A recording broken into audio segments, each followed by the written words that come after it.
2025년 11월 19일 이 제주를 떠나가지고 목포로 가던 여객선이 무인도로 돌진하는 사고가 일어났어요.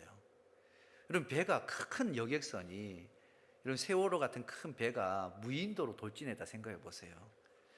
아마 뉴스를 보신 분들은 알 거예요. 야, 저 배가 저렇게 자초하면은 또 저 안에 있는 수많은 사람들이 생명을 잃을 건데. 당시 그 여객선에 267명의 사람이 다 있었다라는 거예요.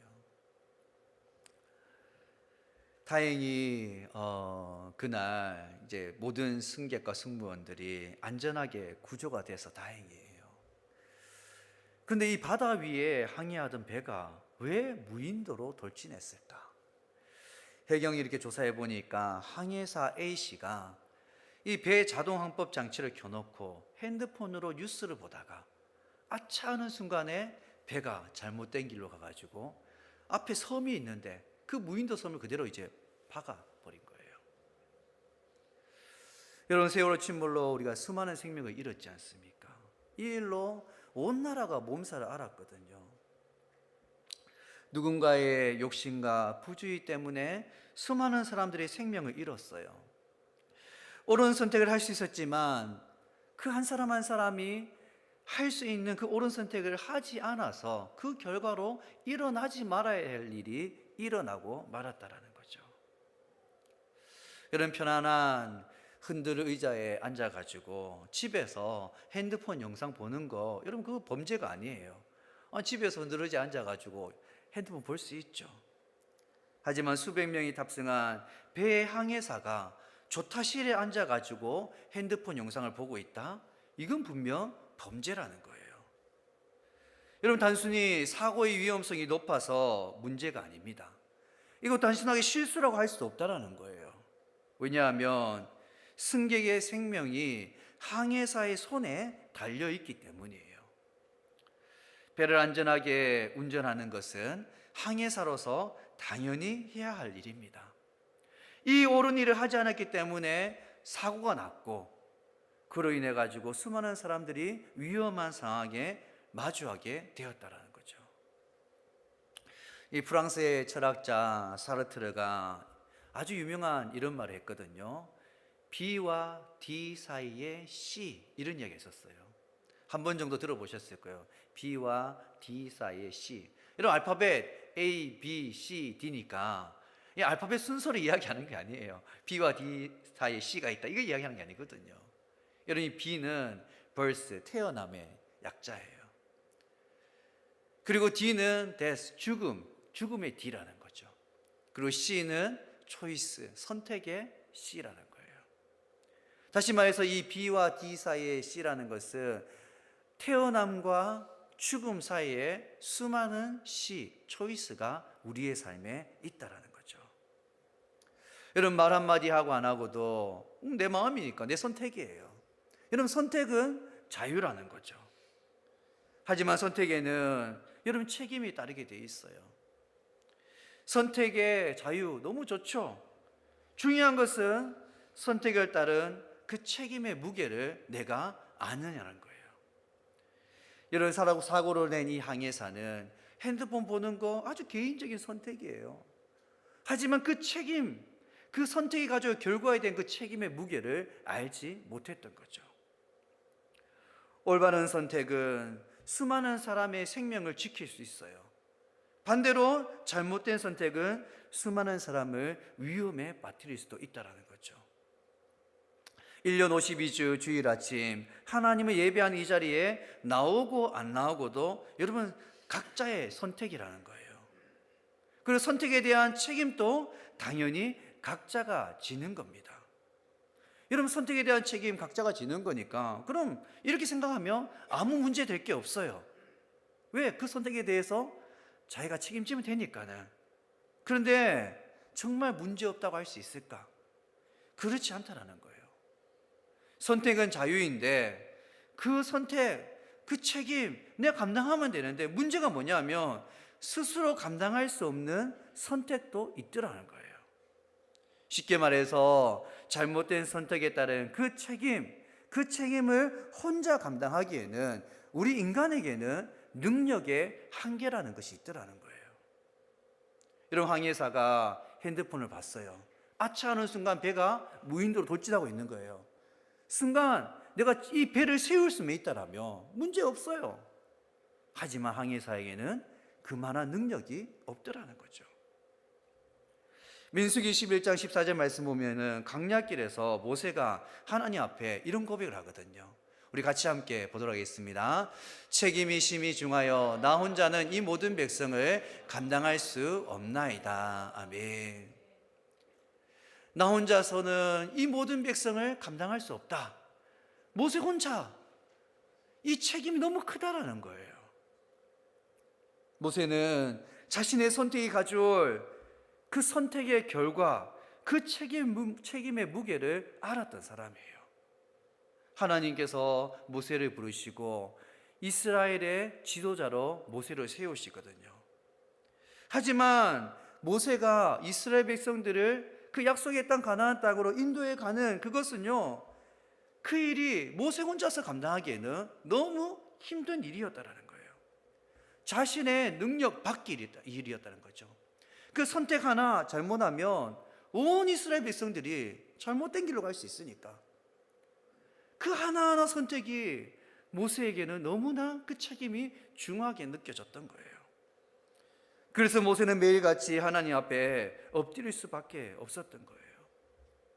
여러분, 이 모세의 심정을 여러분 다 이해하실 거예요.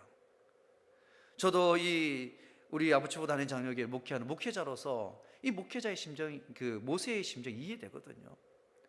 여러분, 각 가정에 우리 부모님들은 자녀들을 키우면서 이런 마음 느끼실 거예요. 우리의 그 책임, 이게 심히 무겁다라는 거죠. 여러분, 기도하고 안 하고는 각자의 선택이에요. 그렇다면 기도해도 되고 안 해도 되고, 기도해도 그만 안 해도 그만, 이렇게 말할 수 있을까요?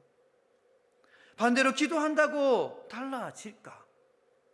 여러분, 기도를 쉰다, 그 선택이 가져올 책임의 무게, 여러분 그 무게를 알았던 사무엘의 고백을 우리 잊지 말아야 되거든요.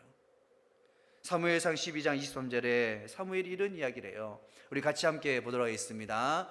나는 너희를 위하여 기도하기를 쉬는 죄를 여호와 앞에 결단코 범하지 아니하고 선하고 의로운 길을 너희에게 가르칠 것인지. 아멘. 온 이스라엘 백성들을 모아놓고 사무엘이 했던 고백이에요. 나는 너희를 위하여 기도하기를 쉬는 죄를 여호와 앞에 결단코 범하지 않겠다라는 거죠. 사랑하는 성도 여러분, 우리가 평생 우리가 지켜야 될 자리가 있다라면 바로 기도의 자리라는 사실을 여러분 믿으시기 바랍니다. 반드시 우리가 주님 앞에 서는 그날까지 지켜야 될 자리가 기도하는 자리라는 거예요. 제가 제자 훈련할 때 우리 성도님들에게 꼭 하는 질문 중에 하나가 기도를 왜 해야 되냐, 이런 질문이에요. 기도 왜 해야 되냐? 여러분, 어려운 질문 아니잖아요. 기도해야 되는 이유 여러분 다 알고 있어요. 어떤 분들은 사무엘의 고백처럼 기도를 쉬는 것이 죄니까 그래서 저는 기도합니다, 이렇게 대답하는 분도 있어요. 어떤 분들은 삶의 크고 작은 문제를 내 힘으로 해결할 수 없으니까 기도하지 않을 수 없어서 기도합니다, 이런 고백하시는 분도 있어요. 여러분, 기도해야 되는 수많은 이유가 우리 가운데 있거든요. 그런데 이 기도해야 되는 그 수많은 이유 가운데 더 근본적인 이유 하나를 딱 뽑으라면 그것은 기도하라는 것이 하나님의 명령이기 때문이에요. 여러분, 데살로니가전서 5장 17절 말씀 우리 같이 함께 보도록 하겠습니다. 쉬지 말고 기도하라. 쉬지 말고 기도하라. 이것이 너희를 향한 하나님의 뜻이다라는 거예요. 하나님의 명령은 여러분 단순하거든요. 복잡하지 않아요. 아주 간단한 말씀이에요. 쉬지 말고 기도하라는 거죠. 여러분, 케이스 바이 케이스 적용할 말씀도 아니에요, 이거는요. 하나님 명령이라는 것은 여러분 아주 단순해서 그냥 지키면 되는 거예요. 건강 때문에, 자녀 때문에, 경제적인 문제 때문에 기도하는 것이 아니라 쉬지 말고 기도하라 하셨기 때문에 이것이 하나님의 명령이기 때문에 우리는 기도하는 겁니다. 여러분, 이 주보에 보면 112 기도 캠페인 이제 기도 문구 제가 나눠드렸잖아요. 여러분, 저는 이제 우리 성도님들이 다들 잘하고 계시리라 믿습니다. 하지만 이 기도 매일 1시간 하는 거 쉽지 않다는 것도 잘 알고 있거든요. 매일 기도하고 안 하고는요, 각자의 선택이에요. 기도를 쉰다? 그 선택의 책임, 그 책임을 우리가 감당할 수 있냐라는 거예요. 이런 감당할 수 없기 때문에 기도를 쉬는 것, 그것으로 인해서 생겨날 그 일들, 그 결과들 내가 감당할 수 없기 때문에 기도를 쉬는 것 자체가 죄가 되더라는 거죠. 여리고서 6장 말씀 보면은 우리가 잘 알고 있는 그 유명한 여리고성 사건, 여리고성을 이스라엘 백성들이 어떻게 점령했는지 그 사건이 기록되어 있거든요. 여호수아 6장 20절 말씀 우리 같이 함께 보도록 하겠습니다. 이 백성은 외치고 제사장들은 나팔을 불매 백성이 나팔 소리를 들을 때에 크게 소리질러 외치니 성벽이 무너져 내린지라. 백성이 각기 앞으로 나아가 그 성에 들어가서 그 성을 점령하고. 아멘.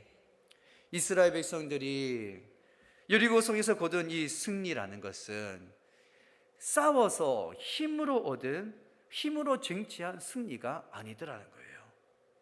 철저하게 하나님 말씀에 순종했기 때문에 얻게 된 아주 특별한 승리가 여리고성의 승리거든요. 6일 동안 이스라엘 백성들이 한 게 뭐냐면 아무 말 없이 하루에 한 번 그 여리고성을 도는 거였어요. 하루 돌고 이틀 돌고 3일째 돌고 6일 동안 그렇게 매일 한 바퀴씩 여리고성을 도는 거였고, 7일째 아침에는 7번 그 성을 돌고, 그리고 나서 크게 소리 지른 게 다예요. 그렇게 소리 지른다고 여러분 그 견고한 여리고성이 무너질까? 무너질 리요. 소리 지른다고 성이 무너지지 않거든요. 하지만 그 불가능한 일이 하나님 명령대로 했더니만 이루어졌다라는 거예요. 여러분, 전쟁에서 승리하기 위해서 필요한 3가지 요소가 있다 해요. 첫 번째는 뭐냐면은 강력한, 그러니까 상대방보다 더 강한 군사력이라거든요. 여러분, 이게 제일 중요하대. 일단은 무기도 많고 사람도 많아야 된다는 거예요. 두 번째는 뭐냐면 전략과 전술이 있어야 된다고 합니다. 아무리 군사력이 뛰어나도 이 잘못된 전술과 전략은요, 수많은 군인들을 사지로 몰아넣을 수 있기 때문에 꼭 적절한, 꼭 필요한, 꼭 알맞은 전략과 전술이 있어야 된다는 거죠. 마지막 3번째가 뭐냐면 군인들의 정신력이라고 해요. 사기, 임전무태의 정신, 기세 이런 거 있잖아요. 똘똘 뭉쳐가지고 우리가 반드시 이길 수 있어, 이런 이제 정신력이 필요하다는 거죠. 그런데 이스라엘 백성들이 여리고성에서 거둔 이 승리는요, 이런 강한 군사력, 전략과 전술, 그리고 아주 투철한 군인 정신, 이런 힘의 논리로 얻어낸 승리가 아니더라는 거예요. 힘의 논리가 아닌 철저하게 순종의 원리로 하나님께서 이스라엘 백성들에게 승리를 주셨다는 거죠. 여기서 이스라엘 백성들은 아주 중요한 사실 하나 깨닫게 되는데, 그것이 뭐냐면은 이 전쟁이 하나님께 속했다라는 거예요. 여러분, 이게 참 너무 중요한 거거든요. 이 여리고성 전투에서 전쟁이 하나님께 속했다, 이것보다 더 중요한 게 있는데, 그게 뭐냐면은 우리의 삶 전체가 하나님께 속했다라는 거예요. 사랑하는 성도 여러분, 우리의 삶 전체가 하나님께 속했다는 사실을 여러분 믿으시기 바랍니다. 시편 100장 3절에 하나님 이렇게 말씀하시거든요. 시편 100장 3절 말씀 같이 함께 해보겠습니다. 여호와가 우리 하나님이신 줄 너희는 알지어다. 그는 우리를 지으시니요 우리는 그의 것이니 그의 백성이요 그의 기르시는 양이로다. 아멘. 하나님 우리에게 무엇을 알라고 말합니까? 첫 번째, 여호와가 너희 하나님이신 줄 너희는 알라라는 거예요. 하나님께서 우리 하나님이라는 거예요. 그리고 두 번째로 우리가 알아야 되는 게 뭐냐면은 우리가 그의 것이라는 거죠. 하나님이 나의 하나님이시고 나는 그의 백성이고 그의 것이다라는 거. 여러분, 이 사실을 알고 모르고의 차이가 결국 삶과 죽음 사이에 선택의 차이를 만들어내더라는 거예요. 여리고성 전쟁에서 이스라엘 백성들은 하나님 말씀에 순종하는 선택을 했다라는 거예요. 왜 이런 선택을 했을까? 하나님이 우리 하나님이라고 믿었던 거예요. 그 하나님께서 우리를 인도하시고 우리를 하나님 백성 삼아주시고 우리를 지으시고 여기까지 우리 인도하셨다는 것을 이스라엘 백성들이 믿었다라는 거죠. 믿었기 때문에, 그 믿음이 있기 때문에 하나님 말씀에 철저하게 순종하는 선택을 했다라는 거죠. 여리고 전쟁에서 이스라엘 백성들이 하나님 말씀에 순종하였어요. 그리고 여리고성 전투에서 너희가 승리하게 되면은 하나님께서 이렇게 하라고 말씀하시거든요. 여호수아 6장 17절 말씀 우리 같이 함께 보도록 하겠습니다. 이 성 가운데 있는 모든 것은 여호와께 온전히 바치되 기생라합과 그 집에 동거하는 자는 모두 살려주라. 이는 우리가 보낸 사자들을 그가 숨겨 주었습니다. 아멘. 두 가지 이야기를 하세요. 두 번째 이야기는 기생라합, 우리를 도와준 그 사람을 살려주라는 거죠. 근데 첫 번째가 뭐냐면 이 성과 그 가운데 있는 모든 것은 여호와께 온전히 바치라는 거예요. 전쟁에서 이기게 되면은 그 전리품을 모두 하나님께 완전히 100% 바치라는 거거든요.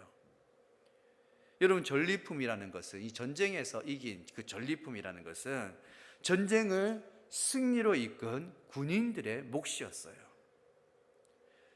결국 이 성과의 전투에서 승리한 그 결과를 가지고 하나님께 온전히 바치라는 것은 이 전쟁을 승리하게 하신 분이 하나님이라는 고백이 되더라는 거예요. 단순하게 하나님이 뭐 없어서 달라는 게 아니에요. 이거는요, 전쟁에서 승리하게 한 거 내가 한 거야, 이걸 하나님이 드러내기를 원하셨고 온 이스라엘 백성들이 함께 이 고백에 동참하기를 하나님께서 바라셨다라는 거죠. 그런데 여호수아 7장 1절 말씀 우리 같이 함께 보도록 하겠습니다. 이스라엘 자손들이 온전히 바친 물건으로 말미암아 범죄하였으니 이는 유다 지파 세라의 증손 삽디의 손자 갈미의 아들 아간이 온전히 바친 물건을 가졌습니다. 여호와께서 이스라엘 자손들에게 진노하시니라. 아멘. 하나님은 분명히 이 전쟁의 승리는 내가 너희에게 준 것이니 온전히 그 모든 전리품을 내게 바치라 했는데, 그런데 누가? 아간이란 한 사람이 하나님께 온전히 드려야 할 그 물건을 훔쳤다라는 거예요. 가졌다라는 거예요. 여리고 전쟁에 나갔던 수많은 그 군인들 가운데 여러분, 아간이란 사람은 한 사람에 불과해요. 하지만 한 사람의 선택 때문에 하나님께서 온 이스라엘 백성들에게 진노하셨더라 하거든요. 이런 잘못된 행동을 한 것은 아간입니다. 그런데 그 선택에 따르는 책임, 그 책임은 아간 혼자서 감당할 수 있는 것이 아니었다라는 거죠. 여호와께서 이스라엘 자손에게 진노하시니라. 하나님께서 지금 진노하셨던 사실을 인지하지도 못하고 여호수아 7장의 말씀 보면요, 여호수아가 아이성 전투를 준비하는 것을 보게 되어져요. 그리고 이 여호수아가 여리고성을 전투를 준비했던 것처럼 먼저 아이성으로 정탐꾼을 보내거든요. 그 정탐꾼의 이야기를 듣고 3,000명 정도 되는 정예 부대를 탁 꾸려가지고 아이성 전투에 보냅니다. 그리고 쉽게 이익 같은 이 아이성 전투에서 이스라엘 백성들은 패배하게 되고 그날 36명의 무고한 생명을 잃게 되어져요. 여호수아 7장 12절 말씀 우리 같이 함께 보도록 하겠습니다. 그러므로 이스라엘 자손이 그들의 원수 앞에서 능히 맞서지 못하고 그 앞에서 돌아섰나니 이는 그들도 온전히 바친 것이 됨이라. 그 온전히 바친 물건을 너희 중에서 멸하지 아니하며 내가 다시 너희와 함께 있지 아니하리라. 아멘. 하나님께서 진노하실 뿐만 아니라 이스라엘 백성들에게 말하기를 내가 다시는 너희와 함께 있지 아니하겠다, 이렇게 말씀하시거든요. 이 모든 일들이 왜 생겼냐라는 거예요. 이 모든 일들의 시작이 어디에 있었냐라는 거죠. 이 모든 일들이 단 한 사람, 아간의 잘못된 선택이 가져온 결과라는 거예요. 여러분, 선택에 자유가 있다는 것은 진짜 감사한 일이거든요. 선택은 자유지만 근데 내가 한 선택에 대한 그 책임에서는 우리가 자유로울 수 없더라는 거예요. 여러분, 물건 몇 개 숨겼다고 이 정도 결과, 이런 일들이 생길지 아간이 알았을까요? 아간 상상하지도 못했을 거예요. 사랑하는 성도 여러분, 하나님 앞에서 우리의 선택이 가지는 그 무게가 결코 가볍지 않다는 사실을 여러분 잊지 마시기 바랍니다. 이것 하나 숨긴다고 문제 되겠어? 여러분, 그 아간의 행동이 하나님의 진노를 불러왔다라는 거예요. 이래도 그만 저래도 그만, 좋은 게 좋은 거니까, 이런 우리의 생각이 이런 무서운 결과를 가져올 수 있다는 거예요. 작은 선택 하나도 여러분 쉽게 생각해서는 안 된다는 거거든요. 여러분, 사는 게 쉽지 않아요. 다들 이렇게 힘겹게 사시잖아요. 오늘 우리 김삼 이사님이 이렇게 기도할 때도 우리 성도들 여러 가지 어려운 상황에 처해 있다, 이런 이제 기도하셨는데, 그럼 다 사는 게 쉽지 않아요. 자녀 키우는 것도 돈 버는 것도 쉽지 않습니다. 쉽지 않기 때문에, 힘들기 때문에 적당하게 믿지 않는 사람들처럼 살아간다. 여러분, 그 선택이 가져올 책임, 여러분 그걸 우리 감당해낼 수 있을까?